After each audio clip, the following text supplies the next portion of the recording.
मैं आज इस वीडियो में हम नीट की इलेक्ट्रिक फील्ड वाले चैप्टर का कंप्लीट क्वेश्चन नीट का 1998 से 2024 तक विद सॉल्यूशन डिस्कस करने वाला हूं।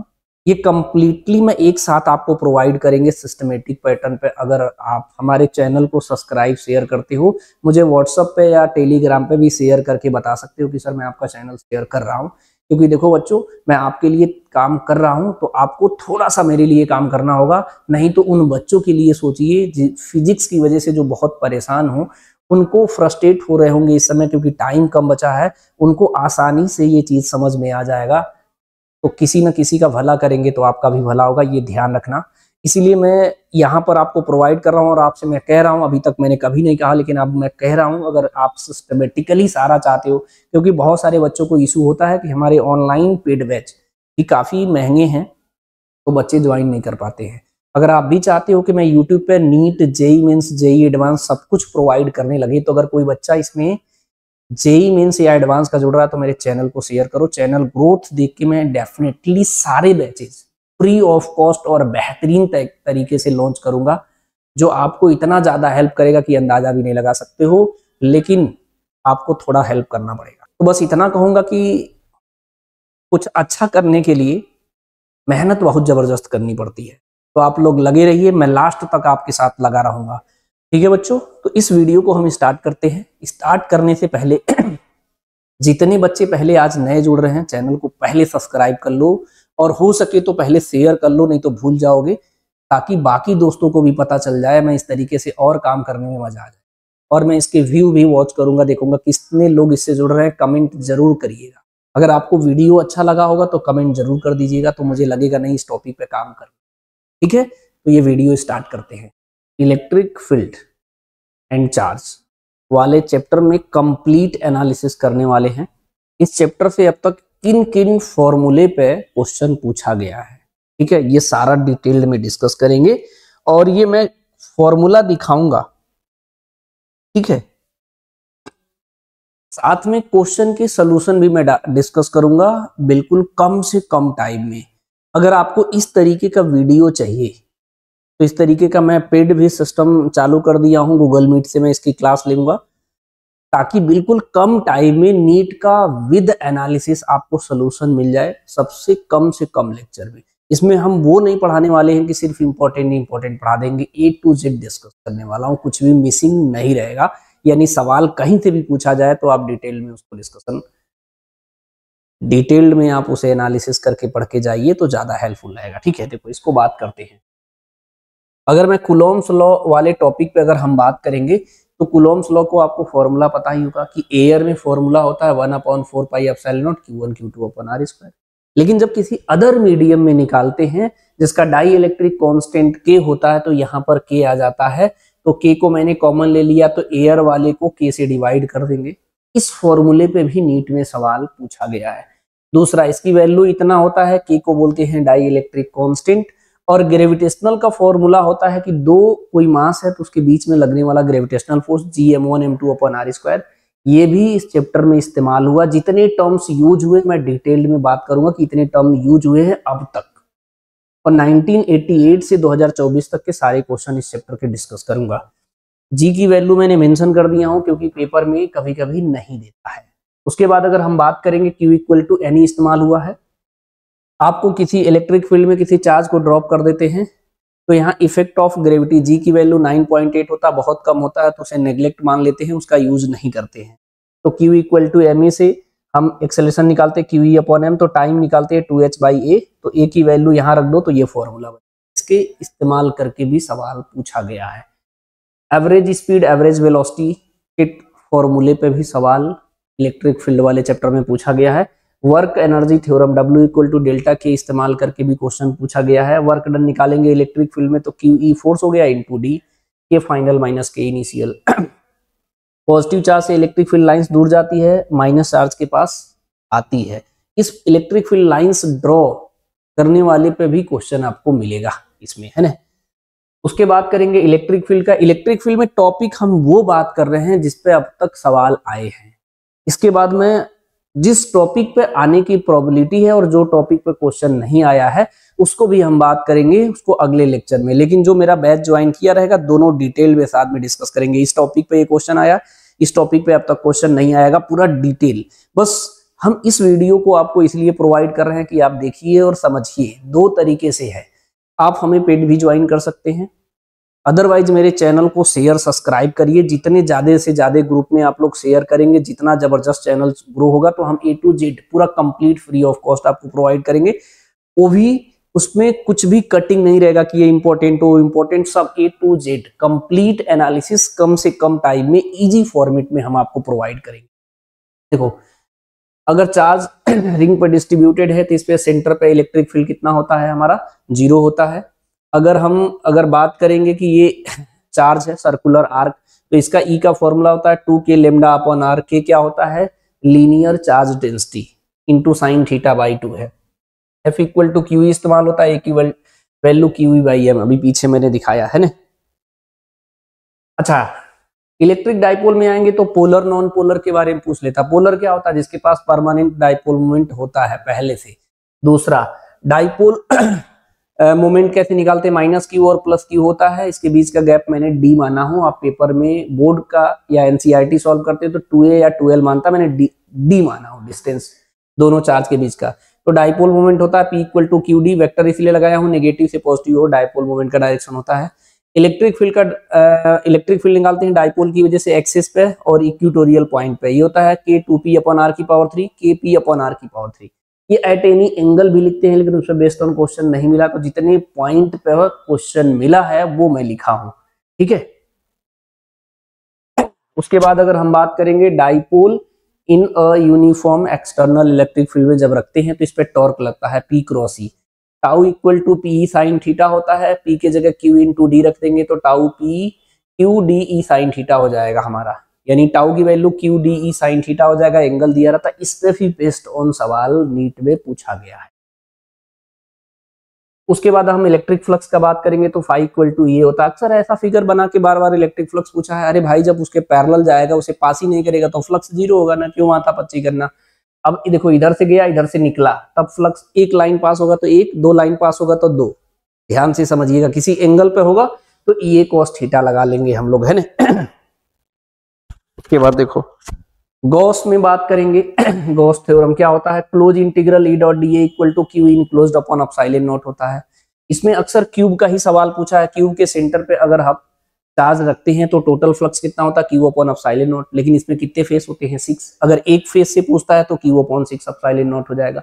यही चार्ज को अगर हम कॉर्नर पे रख देते हैं हो जाएगा 8 क्यूब में। अगर इसे ढकने के लिए कितने क्यूब की रिक्वायरमेंट होगा, 8। तो 8 क्यूब अगर ले लेते हैं तो क्यू अपॉन एप्सिलॉन नॉट लिख सकते हैं, क्योंकि वो कंप्लीट इनक्लोज्ड हो गया। तो 1 क्यूब से कितना हो जाएगा, क्यू अपॉन 8 एप्सिलॉन नॉट। इसमें कितने फेस से जाएगा, 3 फेस से।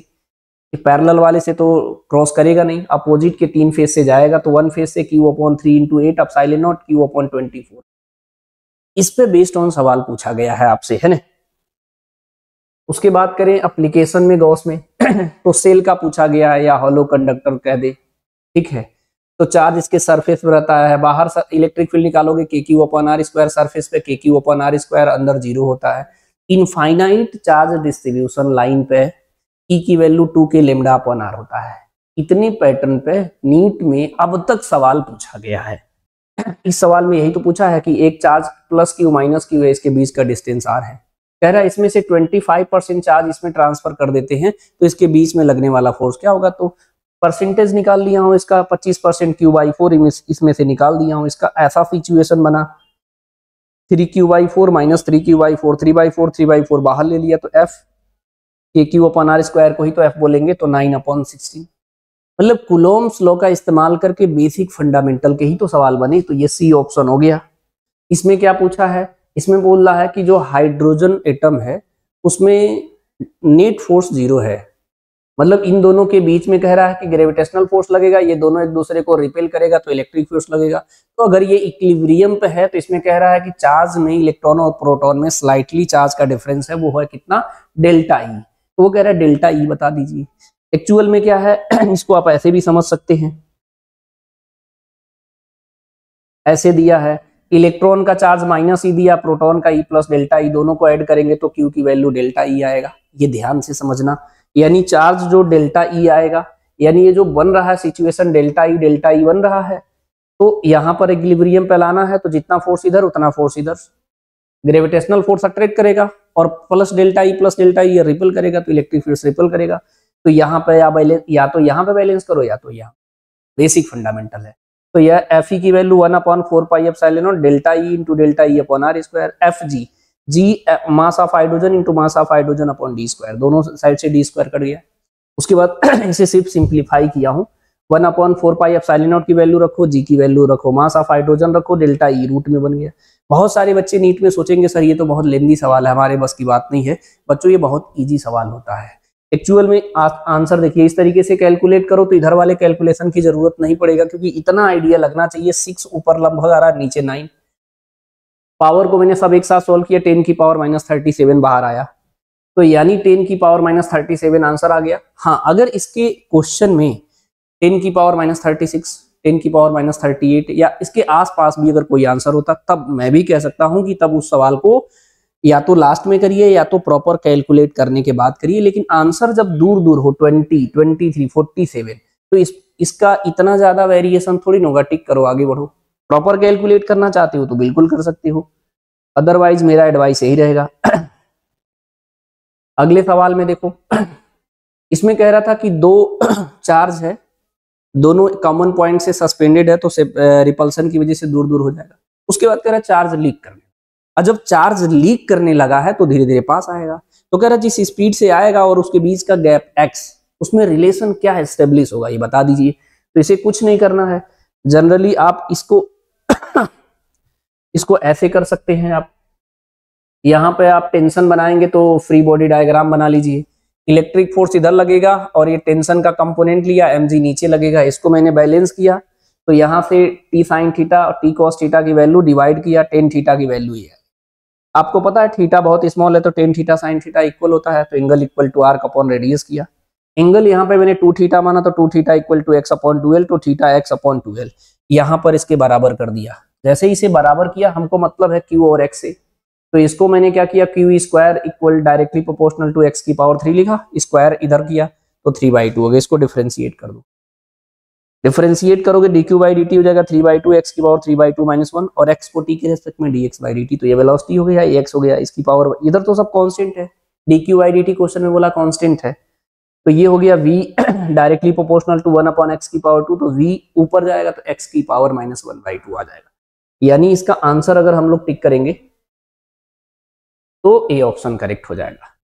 अब इस तरीके का सवाल आप लगाना चाहते हो तो मेरा एडवाइस है कि बहुत कम समय में करना चाहते हो तो इस तरीके का पैटर्न का नोट बना के लिख लो, क्योंकि ये कभी नहीं चेंज होगा। tan थीटा की वैल्यू Fe/mg ही आएगा जब भी सॉल्व करोगे। Fe क्या होता है, इलेक्ट्रिक फोर्स, बाद में वैल्यू रख देना kq1q2/r², और ये भी सेम आएगा। यहाँ पे मैंने फिलहाल r माना हुआ, क्वेश्चन में x मान के सॉल्व किया हूं, तो थीटा की वैल्यू r/2l आएगा। मतलब एकदम बेसिक फंडामेंटल का सवाल आएगा। देखो, अगर मान लो किसी बच्चे को पहले से पता होता कि यही कॉन्सेप्ट लगाना है, तो डायरेक्ट tan थीटा की वैल्यू Fe/mg लगाता, डायरेक्ट, है ना। Fe की वैल्यू रख देता kq²/mg/d², सिंपल। उसके बाद tan थीटा की वैल्यू यहां से निकालता, डायरेक्ट वैल्यू पुट करता, आंसर आ जाता। समझ रहे हो कि नहीं बात को। देखो, इन सारे क्वेश्चन के सोल्यूशन काफी स्लोली, थोड़ा सा स्लो और हो जाएगा, बस ये दिखाने के लिए कि इस पैटर्न से अगर आप डिस्कशन करें तो कम साइड में कंप्लीट सिलेबस अच्छे से कराया जा सकता है। अगर बच्चा थोड़ा भी समझदारी से मेरे साथ जुड़ेगा तो उसे बेहतरीन करा सकता हूं मैं। अब देखो, इस तरीके से पूरा कह रहा है कि ये y डिस्टेंस लिया, इसे यार कह रहा है इक्विलिब्रियम में, कह रहा है कि ये नीचे सस्पेंड कर दे y/2, तो इक्विलिब्रियम डिस्टेंस ये बीच का r डैश कितना, अभी वही कॉन्सेप्ट बताया, r/2y kq²/r²mg। सेम कॉन्सेप्ट यहाँ भी लगाना, बस यहाँ r डैश ले लेना, r डैश इसके बीच का, ये हाइट कितना है y/2 into y/2 kq²r dash का स्क्वायर mg, बाकी नहीं चेंज हुआ है, बस इसके बीच का गैप, ये y था y/2 कर दिया, ये r है r/2 r डैश, तो कह रहा r डैश कितना लेके ये इक्विलिब्रियम पे रहे। इसको सिंपल डिवाइड करने के बाद देख रहे हो kq कट गया, mg कट गया, सिंपल आ रहा है। ये इधर आएगा तो पावर 1/3 आ जाएगा, यानी 2 की पावर 1/3, ये वाला ऑप्शन करेक्ट होगा, इसमें कंफ्यूज नहीं होना। इस तरह से कहीं देखे हुए लिखा रहता है तो इसका मतलब होता है 2 की पावर 1/2, और इस तरीके से लिखा रहता है तो 2 की पावर 1/3 होता है। अगर 4 लिखा हो तो 2 की पावर 1/4। तो इसमें कंफ्यूज होने की जरूरत नहीं है। ये समझे कि नहीं? देख रहे हो, सारे बेसिक लेवल का सवाल है। इसमें हमारे पास कहा था कि दो पॉजिटिव चार्ज आयंस है, उसमें कह रहा था मिसिंग इलेक्ट्रॉन बता दो।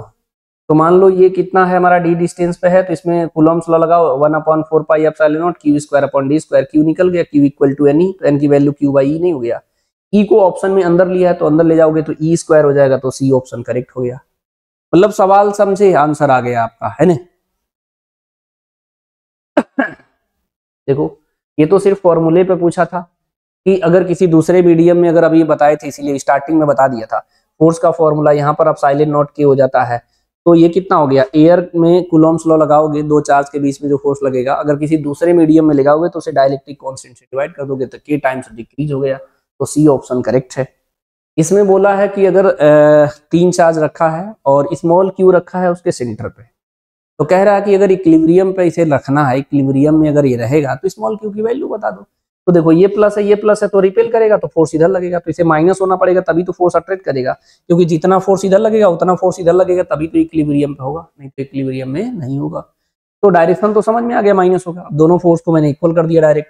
इसके बीच का गैप मैंने 2a माना, और ये मिड पॉइंट पे रखा था, सेंटर पे रखा था, ये a हो जाएगा। तो ये हो जाएगा के Q into Q upon 2a का स्क्वायर 4a स्क्वायर, के Q small Q into a, सब कुछ कट पिट गया, क्यू की वैल्यू q/4। माइनस इसलिए लगा दिया क्योंकि मुझे पता चले साइन कन्वेंशन हमारा माइनस होगा, तो ए ऑप्शन करेक्ट हो गया। समझे कि नहीं? अगर ये मैंने इसलिए प्लस कर दिया, सपोज दैट अगर यहाँ पे प्लस होता, सपोज दैट तो बिना देखे समझे डायरेक्ट टिक कर देते माइनस वालों को। मतलब अगर आप ठंडे दिमाग से क्वेश्चन को अटेम्प्ट करते हो तो कोई हर्ज नहीं है, आप अच्छी तरीके से समझ में आ जाएगा, ज्यादा माथा पच्ची नहीं करना, समझे? अदरवाइज आप क्या करोगे, दोनों फोर्स को इक्वल टू 0 करोगे तो वैल्यू उधर जाएगा, तो अपने आप माइनस आ जाएगा। आपकी इच्छा किस तरीके से अटेम्प्ट करना, लेकिन इसे कम समय में चीजें समझा जा सकता है। अब इसमें देखो, इस क्वेश्चन में बोला है कि ये सिस्टम इस तरीके से दिया है, पूछ रहा है कि ये इक्विलिब्रियम में होगा। अब ये देखो माइनस क्यू प्लस क्यू, इसको अगर इधर डिस्टर्ब कर दोगे तो ये अट्रैक्ट कर लेगा, वापस आएगा ही नहीं, वापस ही नहीं आएगा, तो ये अनस्टेबल होगा। यानी एक अनस्टेबल है तो सारे अनस्टेबल होंगे, सीधी सी बात। तो all charges are unstable equilibrium, मतलब इस तरीके से देखो, इसको डिस्टर्ब करोगे तो ऐसे ऐसे होगा, लेकिन इसको डिस्टर्ब कर दोगे तो वापस कहाँ आएगा, तो अनस्टेबल नहीं हो गया। जब वापस ही नहीं आएगा तो अनस्टेबल हो गया ना भाई।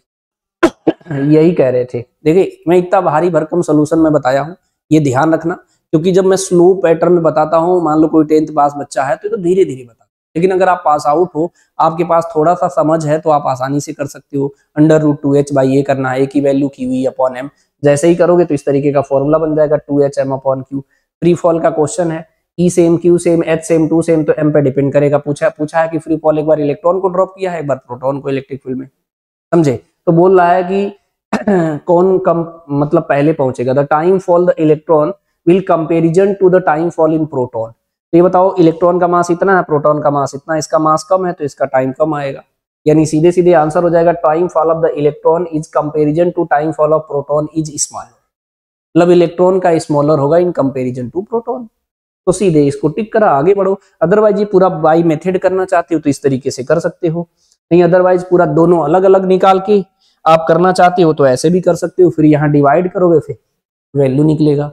लेकिन एग्जाम में इस तरीके से करा नहीं जाता है बच्चों। हम सिखाने के लिए हर तरीके से सिखाते हैं, इसीलिए ध्यान से समझना। हर वीडियो में मैं कहता हूं कि वही तरीका आपके लिए बेटर रहता है, जिससे आप 1 मिनट के अंदर आपसे सवाल बन जा रहा है, अदरवाइज वो मेथड आपके लिए यूजलेस है। इस क्वेश्चन में बोला है कि 1 सेकेंड में 0 से 6 मीटर पर सेकेंड ये एक्सेलरेट हो रहा है, समझे कि नहीं? तो इसका एक्सेलरेशन आराम से निकाल सकते हैं, change in velocity upon acceleration पता चल गया, तो यहाँ से आप डिस्टेंस भी निकाल सकते हैं, equal to ut plus half at square, 3 metre जा रहा है।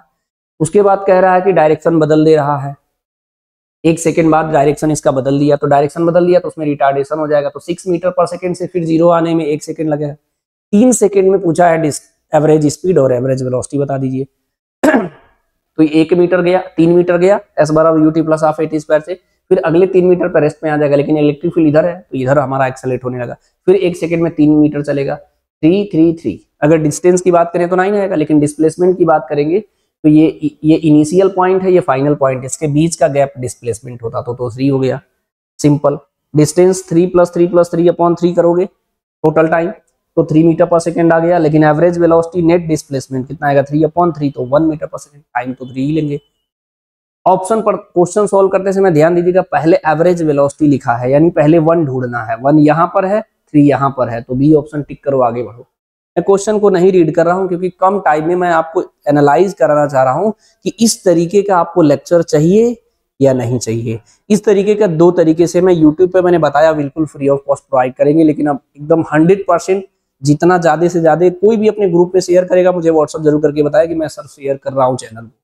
देखो सीधी सी बात, काम करना पड़ेगा आपको भी, तभी वहां पे हम यहाँ पे भी प्रोवाइड करेंगे। अदरवाइज जो पेड ज्वाइन करना चाहते हैं तुरंत ज्वाइन करें सिस्टमेटिकली, मेरे व्हाट्सअप नंबर पे मैसेज कर लीजिए। क्लासेस मैं बता दूंगा कब से स्टार्ट कर रहा हूँ, 2 पैटर्न पे क्लासेस में लेने वाला हूँ। इसमें पूछा है कि किसी चार्ज को फ्री फॉल कर दिया है इलेक्ट्रिक फील्ड में, तो कह रहा है कि वाई डिस्टेंस चलने के बाद इसकी काइनेटिक एनर्जी बता दीजिए। इसे वर्क एनर्जी थ्योरम से भी लगा सकते हो, क्यू इंटू वाई, और final kinetic energy minus initial में तो 0 है, तो हाफ mv² डायरेक्ट आ गया हमारा, QEY हो गया, वर्क डन के इक्वल हो गया, डायरेक्ट टिक करो, आगे बढ़ो। अदरवाइज मैंने यहाँ इक्वेशन ऑफ मोशन यूज कर लिया हूँ, कोई बात नहीं, कैसे भी कर सकते हो। v² = u² + 2s, यहाँ से v² निकाला और a की वैल्यू की v/m होता है, काइनेटिक एनर्जी हाफ mv² रखो, आंसर आओ। लेकिन वर्क एनर्जी थ्योरम से तो डायरेक्ट लग गया QEY।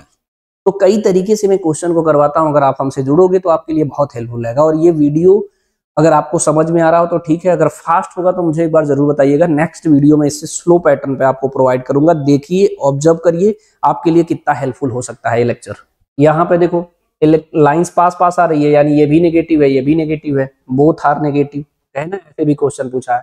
ये मैंने साइन कन्वेंशन आपको बताया हूँ, यही कह रहे थे। देखो ये पैरेलल जा रहा है भाई, इसको क्रॉस नहीं कर रहा है, अगर क्रॉस नहीं करेगा तो फ्लक्स 0 होगा ना, जब क्रॉस करके उस पार जाएगा तब तो इसका हमारा फ्लक्स 0 होगा, ध्यान देना फ्लक्स 0 होगा। देखो इस तरीके से पास हुआ तो एक हुआ, ये तो पास ही नहीं कर रहा है, उस सरफेस के प्लेन के पैरेलल चला जा रहा है। इसमें भी इसी के प्लेन के पैरेलल जा रहा है, उसे क्रॉस नहीं कर रहा है, क्रॉस नहीं करेगा तो फ्लक्स थोड़ी होगा, 0 होगा ना भाई, सीधी सी बात, ठीक है। तो 0 होगा इसमें, है ना। देखो इस क्वेश्चन में क्या रहा है, डाइपोल मोमेंट वेक्टर क्वांटिटी होता है, इसलिए पहले बता दिया हूं। यहाँ पे चार्ज क्यू लिया है, यहाँ -2q, और यहाँ पर कितना लिया है क्यू, इसका 0 a 0 है, 0,0,0 a 0 0 है। अब एक क्यू इसके साथ, एक क्यू इसके साथ, इधर डाइपोल मोमेंट एक है, इधर आ जाएगा, डिस्टेंस a है, ये भी डिस्टेंस a है। तो अगर डाइपोल मोमेंट निकालोगे तो इसको मैंने p मान लो, p1 p2 p सेम है, तो ये दोनों 90 डिग्री पे है, तो ये कितना आएगा p√2। अगर इसका एंगल निकालोगे तो 45 डिग्री आएगा, 45 डिग्री आएगा, तो डायरेक्ट आंसर टिक कर सकते हो कितना, √q इंटू ए। डाइपोल मोमेंट का डायरेक्शन क्या होता है, q इंटू बीच का डिस्टेंस, जो p होता है वो कितना होता है, q इंटू ए या q इंटू डी, तो q इंटू ए, यहाँ पर डिस्टेंस a ले रहा तो a लेंगे, है √2qa along the line joining 0,0,0 और a,0, क्योंकि ये z एक्सेस पे नहीं आ रहा है, x और y प्लेन पे इधर आ रहा है, तो a,0, वहां पे z 0 होगा, सिंपल है ना। ये तो मैंने स्टार्टिंग में सारे डाइपोल के डिस्कस कर दिया, इसीलिए देखो ऐसे भी सवाल आता है, ये बोले ना एक्सेस पे भी हम इलेक्ट्रिक फील्ड निकालते हैं डाइपोल की वजह से, यहाँ पे भी, तो यहाँ पे p के डायरेक्टली प्रोपोर्शनल और r ऊपर जाएगा तो -3 के भी डायरेक्टली प्रोपोर्शनल, तो डी ऑप्शन टिक करो। यानी फॉर्मूला बेस्ड भी सवाल आया है, बेसिक कॉन्सेप्ट पे सवाल आता है, आप अननेसेसरी टाइम वेस्ट करते हो, सही तरीके से समझने का प्रयास करो। देखो इसमें लग गया कि नहीं, tau equal to P sine theta पे सवाल, इसीलिए मैं स्टार्टिंग बताया इस फॉर्मूले पे सवाल आया है। ये टाउ दे दिया है, क्यू पी हो जाएगा क्यू इंटू डी, क्यू निकालना है, हमारे बीच का डी दिया है, ई दिया है, और थीटा साइन 30, ठीक है, साइन 30, एंगल कितना दिया है जी 30 डिग्री, ठीक है। तो साइन 30 की वैल्यू 1/2, कैलकुलेट ही करना, बेसिक सवाल पूछ रहे, tau equal to P sine theta पे, समझे। तो ये पहले आ रहा है कूलम में, लेकिन मिली कूलम में कर सकते हो, क्योंकि 1 मिली कूलम में 10⁻³ कूलम होता है। बेसिक कीवर्ड पूछ रहा है, अगर चाहो तो आप टॉप भी कर सकते हो, बिल्कुल कम टाइम में, एकदम दिमाग लगा के, समझे।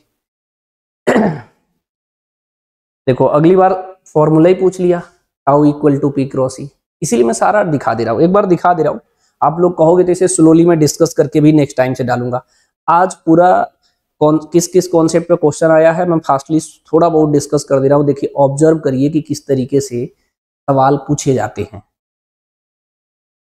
देखो ये भी स्टार्टिंग बता दिया था, ये हॉलो सेल है, इसके बाहर 15 सेंटी रेडियस 10 सेंटीमीटर है, 15 पे निकालना तो बाहर ही है, के क्यू अपॉन आर स्क्वायर, समझे। ई की वैल्यू के की वैल्यू 9 इंटू 10 की पावर 9, चार्ज ऑलरेडी दिया है 3.2 इंटू 10 की पावर -7, और 15 सेंटीमीटर पे निकालना तो 15 इंटू 10 की पावर -2 का होल स्क्वायर। सिंप्लीफाई करेंगे तुरंत आंसर आ जाएगा बी ऑप्शन, ये 20 का है ना। इसमें कह रहा है हमारा, देख रहे हो सेंटर पे दिमाग लगाना है, ये कह रहा है कि इतना की वजह से इलेक्ट्रिक फील्ड दिया है हमारा ई इधर की ओर, तो ये बचे हुए वाले की वजह से इतने की वजह से इलेक्ट्रिक फील्ड बता दीजिए। तो भाई नेट तो जीरो होता है ना, तो नेट तो जीरो होता है, तो आप ऐसे लिख नहीं सकते हो इलेक्ट्रिक फील्ड ऑफ दिस और electric field of this equal to zero, तो ये उसको उधर ले जाओगे हम तो माइनस का ई आ जाएगा, यानी इसका इलेक्ट्रिक फील्ड आपको डायरेक्शन मिल गया, इधर की ओर लगेगा, तो ई अलोंग ओके सेम लगेगा। ये छोटा सा होल करके भी पूछ सकता था, समझे कि नहीं। मतलब ये कह रहा हूं, जैसे ये कह रहा है कि इतने की वजह से जो है इलेक्ट्रिक फील्ड इधर लग रहा है, तो ये कह रहा है कि इसकी वजह से बता दो भैया, ये कह रहा है हमारा इसकी वजह से बताओगे क्या, कौन सा कलर ले रही, ये वाला कह रहा है इसकी वजह से बता दो। तो नेट फील्ड तो जीरो होता है ना, तो जितना इधर होगा उतना इधर होगा, तभी तो नेट फील्ड जीरो होगा, सीधी सी बात। तो ई तो होगा, इसका डायरेक्शन इधर होगा, क्योंकि ये सेंटर पे बताया हूं, अगर यूनिफॉर्म चार्ज डिस्ट्रीब्यूशन किसी रिंग पे है तो उसके सेंटर पे ई जीरो होता है, बेसिक कॉन्सेप्ट है, समझे कि नहीं। इसका आ गया हमारा सिंपल है ना। देखो यहाँ पे मैंने सिमेट्रिकली बना के भी दिखाया हूं कि कैसे एक दूसरे को कैंसिल करता है। अब देखो ये बेसिक फॉर्मूले पे है, ये 2k lambda R upon sine theta by 2, यहाँ एंगल कितना बनेगा पाई, पाई मतलब 180 बाई 2 साइन 91 हो गया, 2k की value 1 upon 4 pi epsilon not lambda by a, इसका रेडियस ए लिया है तो lambda upon 2 pi epsilon not a, direct tick करो आंसर। मतलब सवाल कैसा पूछेगा, देखो सारे सवाल, इसीलिए सारे A to Z सवाल मैं आपको दिखा दे रहा हूँ। देखो यहाँ पे शॉर्ट नोट्स लिख दिया हूँ, लेकिन स्टार्टिंग में हमने सारे आपको बता दिया हूँ, इसीलिए मैं पहले बता दिया हूँ कि अब तक इतने टॉपिक पे सवाल पूछे गए हैं। अब इसमें देखो ये कह रहा कि कॉर्नर पे रखा गया है, तो मैंने बताया ना इसको ढकने के लिए 8 क्यूब की जरूरत होती है, लेकिन हमारे पास क्वेश्चन में तो एक ही क्यूब है ना, तो क्यू अपॉन 8 एप्सिलॉन नॉट, टिक करो आगे बढ़ो, टोटल फ्लक्स। इसको देखो, इसमें कह रहा कि इसका साइज बड़ा करो, अरे साइज बड़ा छोटा करने से कोई मतलब नहीं होता है, चार्ज इनक्लोज्ड से मतलब है। गॉस ने बताया कि Q enclosed upon epsilon naught होता है, तो साइज बड़ा करने से या छोटा करने से कोई फर्क नहीं होना, ढका होना चाहिए कंप्लीट, तो रिमेन सेम होगा, फ्लक्स पे कोई चेंज नहीं आएगा। अब इसको देखो, इसको 1 2 3 माना हूं, तीनों का अगर ऐड करोगे तो टोटल चार्ज इनक्लोज हो जाएगा, तो तीनों को ऐड करने के बाद क्यू अपॉन एप्सिलॉन नॉट लिख सकते हो, ठीक है। इसका फ्लक्स पूछ रहा है हमारा, है ना, प्लेन सरफेस के, और इसका मैं फाई मान लिया हूं कर्व सरफेस का, तो इसे फाई डैश मान लिया, दिस और दिस। देखो यहाँ पर एरिया ये है, यहाँ पर भी एरिया ये है, तो उसका फ्लक्स तो सेम होगा, तो मैंने phi dash plus phi dash 2 phi dash, इसको फाई माना, उधर गया, तो Q upon epsilon naught minus phi, 2 से इधर डिवाइड कर दिया, सिंपल मैच कर गया। ऐसा नहीं है कि कोई ऐसा सवाल आएगा जो आपके दिमाग के बाहर होगा, बस गाइडेंस आपको सही लेना पड़ेगा, तभी आप अच्छा अचीव कर सकते हो। अब देखो इसमें बोला है चार्ज सेंटर पर रखा है, चार्ज सेंटर पर रखता तो टोटल फ्लक्स कितना होता, Q upon epsilon not, each face से पूछा है, तो 6 फेस होते हैं, तो 6 से आप क्या करिए, आप यहाँ पर डिवाइड कर दीजिए, तो क्यू अपॉन 6 एप्सिलॉन नॉट आ जाएगा एक फेस का, एक फेस मतलब ईच फेस, लेकिन आंसर नहीं मैच कर रहा है। कभी कभी ऐसा भी आपको बेवकूफ बनाया जा सकता है एग्जाम में, इसलिए मेंटली रेडी रहो, ऑप्शन पे भी फोकस करो। यहाँ से 4 पाई काटो तो क्यू अपॉन 6 एप्सिलॉन नॉट, टिक करो बी ऑप्शन, आगे बढ़ो। पता चले आप सही लगा के भी टिक करके ना आ पाओ तो ये भी मिस्टेक रहेगा, इसलिए केयरफुली दिमाग खुला रखे रहना एग्जाम में, ठंडे दिमाग से पहले से तैयारी करना शुरू कर दो, इसीलिए ठीक है। अब ये देखो charge enclosed each face, cube के सेंटर पे रखा है, एक फेस से पूछ रहा है, तो क्यू अपॉन 6 एप्सिलॉन नॉट होगा, लेकिन क्यू को माइक्रो कूलम में रख दिया है, इसको कन्वर्ट करो वो माइक्रो कूलम पर, तो 10 की पावर -6 से मल्टीप्लाई कर दोगे, तो ये हमारा ए ऑप्शन में कर गया। इसमें भी गलती हो सकता है, ध्यान रखे रहिएगा, क्योंकि यूनिट कन्वर्जन भी इंपॉर्टेंट है। देखो फिर ये आ गया, कॉर्नर पे रखा है, कॉर्नर पे रखा है और ऑल 6 फेसेस से पूछ रहा है, समझे, ईच फेस से, the flux passes through each face. नहीं पूछा है, क्यूब से पूछा है, वो तो मैंने ऐसे एडिशनल बता दिया हूँ, 3 फेस से पास होता है। इसमें 8 क्यूब की रिक्वायरमेंट होगा कंप्लीट ढकने के लिए, तब क्यू अपॉन आप साइलेंट नॉट लिख सकते हो। तो लेकिन एक ही क्यूब तो क्वेश्चन में है, तो 8 से डिवाइड कर दो, क्यू अपॉन 8 आप साइलेंट नॉट, ये ऑप्शन है। बिल्कुल ही जी है, क्यूब के सेंटर पे चार्ज रखा है, कह रहा है टोटल फ्लक्स बता दो, तो क्यू अपॉन आप साइलेंट नॉट, डी ऑप्शन है। इधर देखो, अभी मैंने सेल का बताया ना, अंदर इलेक्ट्रिक फील्ड 0 होता है, बाहर के क्यू अपॉन आर स्क्वायर, और सरफेस पे K Q upon R square होता है, कैपिटल आर स्क्वायर। तो बाहर आर स्क्वायर के इनवर्सली प्रोपोर्शनल होता है, तो जैसे जैसे देखो आर की वैल्यू बढ़ रहा है तो ई की वैल्यू कम हो रहा है, समझे। अंदर तो 0 है, तो पहले चेक करो, अंदर यहाँ 0 है, डिक्रीजेज आर इंक्रीजेज, जैसे जैसे आर की वैल्यू बढ़ाओगे तो बाहर जो है ई की वैल्यू कम होगा। तो ये सी ऑप्शन करेक्ट हो गया। हो सकता है अगली बार सिर्फ ग्राफ पूछ ले, इसलिए मेंटली रेडी रहना, मैं सब कुछ बता दे रहा हूं इसमें। देख रहे हो, अभी मैंने इसका कॉन्सेप्ट मैंने पीछे बताया था कि इनफाइनाइट वायर की वजह से चार्ज डिस्ट्रीब्यूशन अगर लेमडा है, लीनियर चार्ज डेंसिटी, तो 2k lambda upon are, simple. लेकिन इसमें करना क्या है, 2 है, ये पॉजिटिव है नेगेटिव है, इसकी वजह से इधर, और ये अट्रैक्ट करेगा इसकी वजह से इधर, दोनों वजह से सेम आएगा, और दोनों को ऐड कर देंगे क्योंकि मिड पे पूछ रहा है। तो 2k lambda upon R, 2k lambda upon R, या ऐसे याद कर सकते हैं कि 2 लेमडा अपॉन आर, के 2 लेमडा अपॉन आर, दोनों को ऐड करो तो ये आ जाएगा हमारा के की वैल्यू रख लेना 1/4 pi epsilon not 4 lambda upon r, 4 4 cut गया, lambda upon pi epsilon not. Simple, tick करो, आगे बढ़ो। मतलब हमारे कहने मतलब एकदम बेसिक फंडामेंटल का सवाल पूछा जाता है जी। अगर कुछ सवाल आपसे छूट भी जाता है ना, तब भी आपकी रैंकिंग बहुत बेहतरीन। लेकिन कंप्लीट सिलेबस माइंड में लर्न करना होता है, वो सारी स्ट्रेटजी पे मैं काम करने वाला हूँ, इसलिए चैनल को जरूर शेयर कर देना। मैं अब काम भी सिस्टमेटिक पैटर्न से करने वाला हूँ, लेकिन मुझे भी देखना चाहिए कि कौन मुझसे सही में कनेक्ट हो रहा है ना। ये देख रहे हो, ये कह रहा है कि अगर हमारा सेल है 3r/2 पे, मतलब बाहर इलेक्ट्रिक फील्ड बोल रहा है कि ई है, तो कह रहा है कि r/2 तो उसके अंदर हो गया ना भाई, अंदर तो सेल के अंदर इलेक्ट्रिक फील्ड 0 होता है, तो 0 टिक करो, आगे बढ़ो।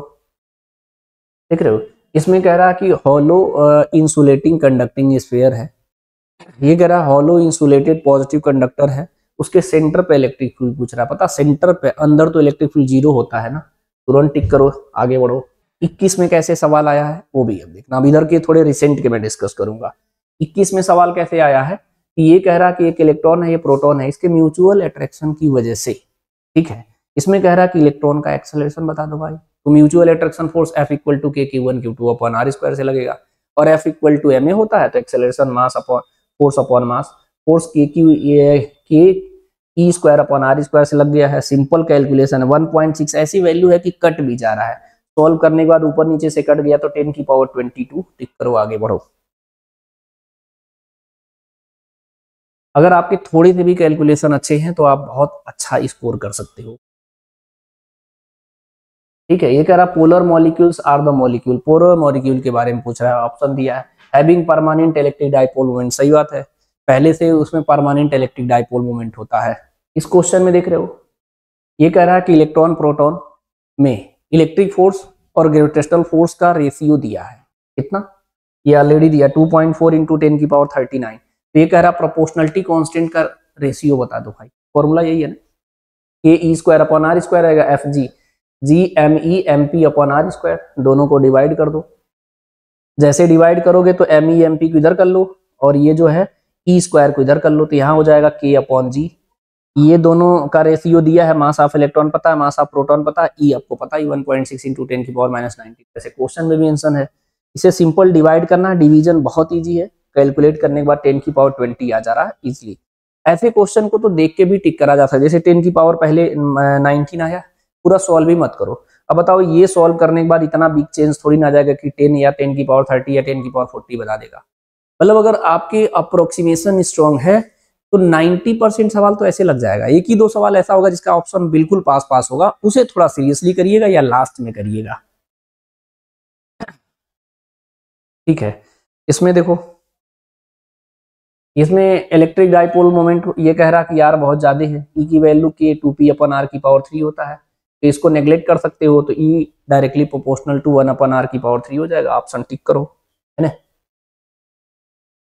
देखो ये क्वेश्चन 23 में पूछा था, अभी पहले भी दिखाया हूं, सेम क्वेश्चन आया है, वैल्यू भी नहीं चेंज है। टाउ की वैल्यू पी साइन थीटा से लगाना है, टाउ दिया है, क्यू पूछ रहा है, डी दिया है, ई दिया है, थीटा साइन 30, वैल्यू रखो तो कितना आ गया 2 मिली कूलम। अभी पीछे मैच करा लेना, ऐसा क्वेश्चन आया था, डी ऑप्शन करेक्ट है।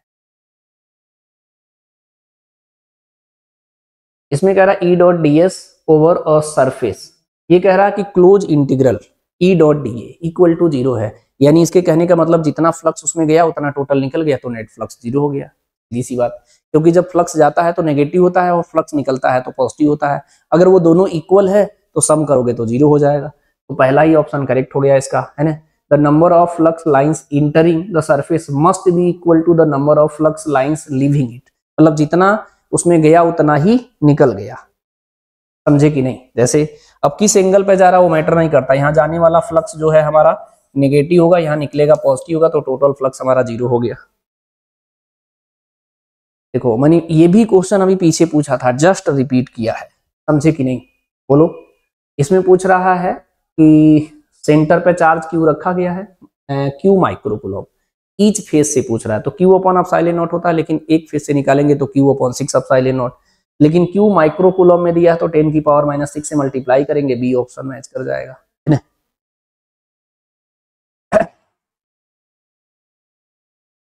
इसमें देख रहे हो क्या पूछ रहा है, according to Gauss law electric flux through a closed surface depend on, जो क्लोज्ड सरफेस होता है वो किस बात पर डिपेंड करता है, जो इलेक्ट्रिक फ्लक्स क्लोज्ड सरफेस से पास करते हैं। तो इसमें कह रहा shape enclosed, volume of the enclosed surface, area of the surface, the quantity of charge enclosed by the surface. भाई गॉस ने भी इतना ही तो बताया कि अगर कोई चार्ज इनक्लोज्ड है तो क्यू अपॉन एप्सिलॉन नॉट होगा, Q enclosed upon epsilon not हो। कैसा शेप है, स्फीयर है, क्यूब है, इर्रेगुलर शेप, उससे कोई लेना ही देना नहीं है, टोटल इनक्लोज होना चाहिए चार्ज। अगर इनक्लोज है तो Q enclose upon epsilon not, और किसी बात पे डिपेंड नहीं करता, तो ये सही लिखा है, the quantity of charge enclosed by the surface. इस तरीके का वीडियो बच्चों हम और स्लो पैटर्न में पूरा सोल्यूशन के साथ भी आपको प्रोवाइड करने वाला हूं। ये एनालिसिस सिर्फ ये दिखा रहा हूं कि अगर कम टाइम में भी अगर मुझसे जुड़ते हो तो मैं आपका बहुत बेहतरीन करा सकता हूं। लेकिन जो भी बच्चा मेरे चैनल को शेयर करेगा मुझे व्हाट्सअप जरूर करके बताया कि सर मैं सीरियसली आपसे कनेक्टेड हूँ, प्लीज इस पर कंप्लीट फ्री में भी प्रोवाइड करिए, तो मैं इस चैनल पर कंप्लीट प्रोवाइड करूंगा। नहीं तो जो लोग पेड ज्वाइन करना चाह रहे हैं, इस तरीके का सिस्टम मैं लॉन्च कर दिया हूँ, मैं बहुत जल्दी इसका डेट बता दूंगा, लेकिन अभी से ज्वाइन करना शुरू कर दीजिए। इस वीडियो को देखिए और समझिए, इसे थोड़ा सा स्लो कर देंगे ना तो आपको सिस्टमेटिकली समझ में आएगा, लेकिन इस कम से कम टाइम में सारा चीज आपको दिखाना था, इसलिए मैं इस पैटर्न पे बात किया हूँ, ठीक है।